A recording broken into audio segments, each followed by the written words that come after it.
Hi guys! Today, I want to talk about a real case of China's medical tourism. There's a British woman, Mary, who had long-standing acid reflux caused by Hiatal Hernia. Medications were no longer controlling her symptoms, and surgery in her home country involved a long waiting time of about 2 years. That's why she flew to China. She had her treatment done at one of the most prestigious hospitals within Zhejiang province, and perhaps nationwide.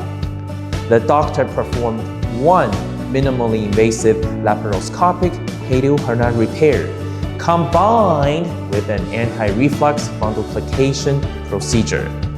Following the procedure, after 6 years of persistent symptoms, she reported significant improvement in her symptoms during recovery and was able to resume daily activities shortly after discharge. The cost was way cheaper in China than in UK. Isn't that amazing, right guys?